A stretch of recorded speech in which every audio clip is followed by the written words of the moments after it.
So today is the day 20 years in the making. The deadline for the Real ID, it is finally here. So now if you want to fly domestically, you're going to need a Real ID or federally compliant ID to get through TSA.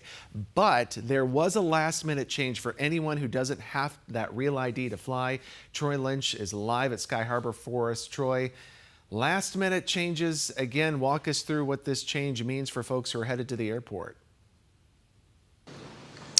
Yeah, right now we are in Sky Harbor Airport, and we're taking a look at behind me where you could see not very busy for 4:30 on a Wednesday morning. However, yes, Justin, this last second change coming from the Secretary of Homeland Security, Kristi Noem, who said that even if you don't have your federally compliant ID or your real ID, you are still able to fly. She said this just yesterday. So I've been talking with a couple of different employees, and they tell me that you are just going to go into a general boarding line if you don't have a real ID or anything federally compliant, and then you will be put in another line. You'll be directed there, and then you'll have to potentially go through 15 to 30 minutes of extra screening. They were not able to tell us exactly what those screenings entail and what exactly will happen if that happens. So if you are going to fly and you don't have anything that's federally compliant, then just plan for a little extra time here at the airport. But over 2.75 million Arizonans already have their updated ID, and ADOT tells me that their busiest days to make a Real ID appointment are Fridays and Mondays. So take a look at this. This is one of their busier locations,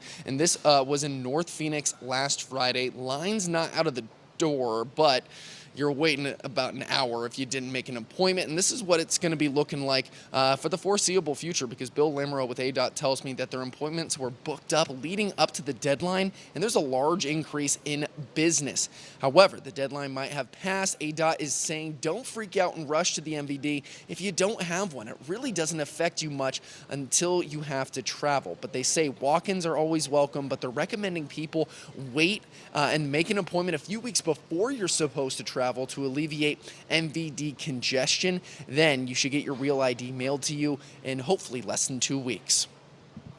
I think we're really in a great spot. There's 2.75 million Arizonans that have updated their travel ID already, and we're trying to really remind people that the important deadline for them is when they travel. So if you're not flying for the next 2 or 3 months, come and see us at the MVD to get your travel ID 2 weeks before you fly.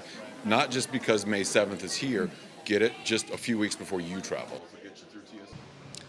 So there are people who have questions about if their Real ID is legit. So this is what it needs to look like. Either that gold or black circle with a star outline in the middle. That's going to be in the top right corner of your license. Now, if you have this, you're good to go, and things are pretty easy if you come to the airport. But listen up. If you don't have your Real ID yet and want one fast, make sure you're not falling for any scams. If you're going to remember anything from this, remember this. You must have an in-person meeting in order to get a Real ID. There's a scam going around where people get texts or emails saying you can expedite the process if you enter your social security number in a certain website. Do not do that. You won't be getting contacted via email, text, or call about getting a Real ID. According to GuidePoint, scam texts about Real ID have gone up 40%. Real ID requires an in-person interview. So you cannot do it online. So if there's you look at red flags, if there are any, messages that says that you can do this online, that's an immediate red flag. That's just not true.